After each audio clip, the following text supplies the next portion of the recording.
No el examen de práctica, el examen real, el USMLE, el que los médicos tienen que pasar para obtener licencia. También puede pasar el bar de abogados, el GRE, el SAT. Puede diagnosticar enfermedades raras mejor que el médico promedio en estudios controlados. Y lo hace sin haber visto nunca a un paciente, sin haber entendido nunca qué es el dolor, sin tener la menor idea de lo que significa estar enfermo. Eso no me sorprende como físico.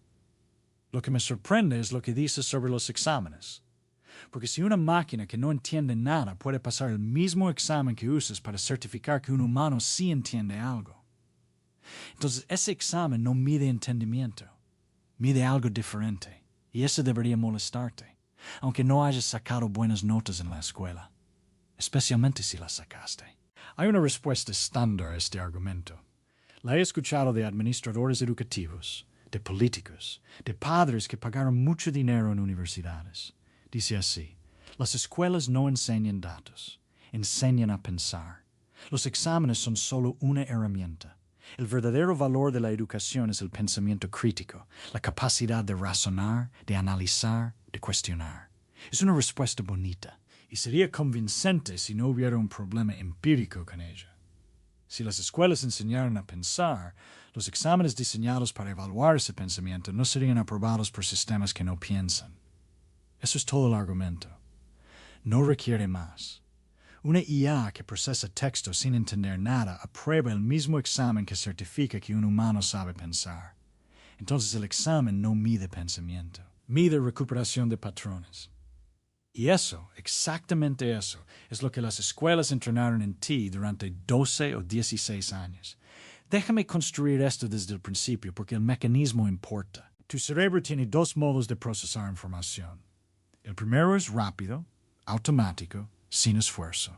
Ve 2, 2 y produce 4 antes de que termines de leer la pregunta. Ve una cara y sabe si es amenazante antes de que seas consciente de haberla procesado. Este modo es extraordinariamente eficiente para situaciones que ya viste antes.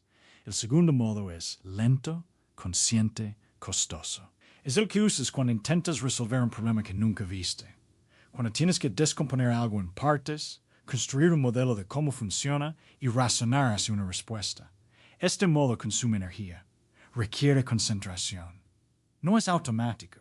Las escuelas, sin anunciarlo, optimizan casi completamente para el primer modo. ¿Por qué? Porque el primer modo produce respuestas rápidas en exámenes de opción múltiple.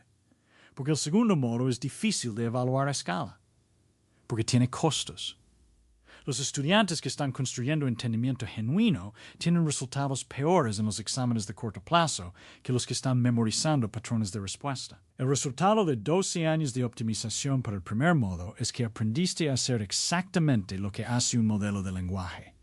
Asociar estímulos con respuestas sin construir el modelo causal que conecta los dos. Mitocondria, central de energía de la célula, 1776. Independencia de Estados Unidos. Fotosíntesis. Las plantas usan la luz para producir energía. ¿Sabes esas respuestas? ¿Puedes explicar por qué la mitocondria tiene doble membrana y qué función diferente tiene cada una? ¿Puedes razonar sobre qué le pasa a las células musculares cuando la mitocondria falla y conectar eso con síntomas clínicos específicos? ¿Puedes decirme por qué la fotosíntesis ocurre en el cloroplasto y no en la membrana celular? ¿Y qué implicación tiene eso para la eficiencia del proceso? El conocimiento de patrones y el entendimiento son cosas diferentes. Y lo que la escuela te dio fue predominantemente lo primero. Ahora, el modelo del lenguaje. GPT-4 fue entrenado con cientos de miles de millones de palabras de texto humano. Ese entrenamiento lo hizo extraordinariamente bueno en predecir qué texto sigue a qué texto.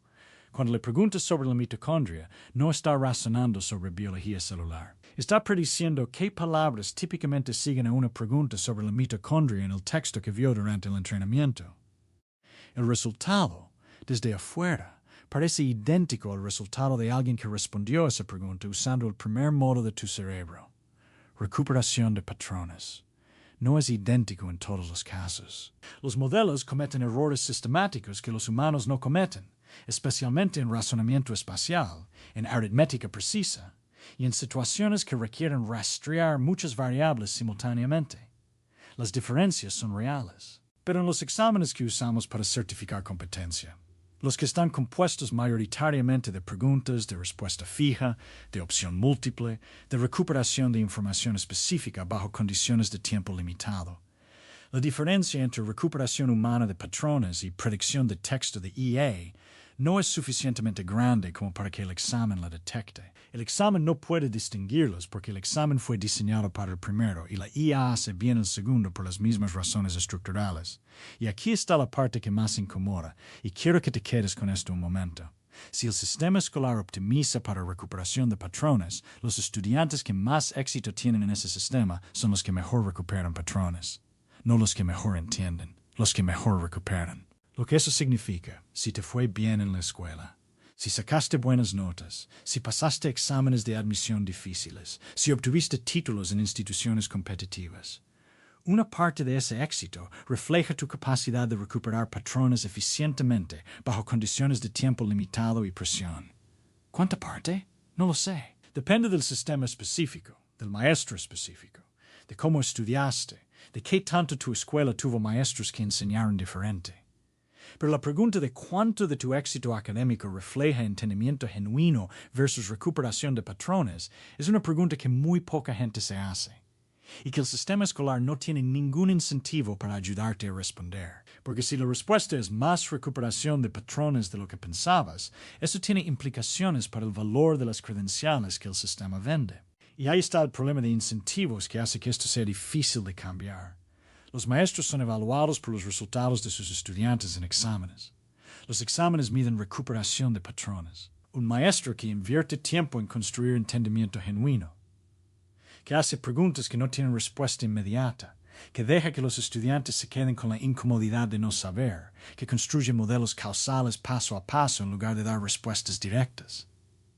Ese maestro produce resultados peores en el examen de corto plazo. El sistema no puede distinguir al maestro que produce entendimiento del que produce recuperación de patrones porque su única métrica no captura la diferencia. Y tiene todos los incentivos para premiar al segundo, porque el segundo produce los números que el sistema reporta. Los mejores maestros que conozco. Los que genuinamente cambiaron cómo sus estudiantes ven el mundo. Son indistinguibles de los malos maestros en las métricas que los sistemas educativos usan para evaluarlos. A veces tienen peores métricas. Y eso es tan absurdo que debería detener todo hasta que lo resolvamos. No lo hace. El otro nivel de incomodidad. Esto no es un problema que empezó con la IA. Las ciencias del aprendizaje llevan décadas documentando la diferencia entre aprendizaje superficial, recuperación de patrones, y aprendizaje profundo. Construcción de modelos causales que se transfieren a situaciones nuevas. La investigación existe. Ha existido por 50 años. Y los sistemas educativos mayoritariamente la han ignorado porque cambiar requeriría reconfigurar los incentivos. Y reconfigurar los incentivos afecta a demasiadas personas que tienen razones para que los incentivos permanezcan como están. Quiero conectar esto con algo que parece no tener nada que ver con la educación. Hay dos tipos de cocineros. El primero aprendió recetas. Puede reproducirlas con precisión. Si la receta dice 3 minutos a fuego medio, hace exactamente eso. Si la receta funcionó ayer, puede reproducirla hoy. Ese cocinero es confiable en condiciones estables. El segundo aprendió qué hace el calor. Aprendió cómo la temperatura afecta las proteínas, cómo la reacción de Maillard produce color y sabor, cómo la grasa distribuye calor de manera diferente al agua, cómo la acidez cambia la textura. Ese cocinero no necesita la receta porque tiene el modelo. Puede llegar a una cocina con ingredientes que nunca vio, entender qué necesitan y producir algo bueno sin instrucciones. Las escuelas producen masivamente el primer tipo, no porque los maestros sean malos, sino porque el sistema evalúa la capacidad de reproducir recetas, no la capacidad de entender el calor. El problema del siglo XXI es que cada vez más el trabajo que requiere el primer tipo. Reproducir procedimientos conocidos en condiciones estables. Lo hace la IA más rápido y más barato. Y cada vez más el trabajo que requiere el segundo tipo. Enfrentarse a situaciones nuevas sin receta. Construir modelos desde primeros principios. Adaptarse. Es exactamente lo que la IA todavía no puede hacer bien. Las escuelas están produciendo exactamente el tipo de trabajador que la IA va a reemplazar primero. Dos preguntas que no tienen respuesta todavía. La primera, ¿existe una métrica que pueda distinguir, de manera confiable y a escala, entre un estudiante que genuinamente entiende un concepto y uno que recupera patrones eficientemente? Los intentos que existen. Evaluación basada en proyectos, portfolios, preguntas de transferencia que requieren aplicar el concepto a contextos nunca vistos, capturan algo más del entendimiento real, pero son costosos de evaluar, difíciles de estandarizar y susceptibles de inequidades nuevas. Nadie ha resuelto cómo hacer eso a la escala de sistemas que educan a millones de estudiantes simultáneamente. La segunda. ¿Puede un sistema educativo que produce entendimiento genuino en lugar de recuperación de patrones mantener los incentivos necesarios para que todos los actores participen? Dado que los incentivos actuales, calificaciones, certificaciones, admisiones valoran la recuperación de patrones? Hay experimentos interesantes, escuelas que evalúan diferente, programas que no califican de la manera convencional. Pero no hay un ejemplo de un sistema a escala nacional que haya resuelto ese problema de incentivos de manera que sea replicable. El problema de incentivos no es técnico, es político. Y los problemas políticos no se resuelven con mejores pedagogías. Lo que la IA hizo no fue revelar algo que nadie sabía. La investigación sobre la diferencia entre aprendizaje superficial y aprendizaje profundo lleva décadas publicada en revistas que los administradores educativos no leen. Lo que la IA hizo fue demostrar esa diferencia de una manera que no requiere leer nada. Cuando una máquina que no tiene modelo del mundo aprueba el mismo examen que se supone certifica que un humano sí tiene modelo del mundo, el examen queda expuesto. No el estudiante, no el maestro, el examen. Y el sistema que durante décadas confundió aprobar el examen con entender la materia. Ese sistema tiene ahora un problema de credibilidad que no puede resolver agregando más exámenes del mismo tipo.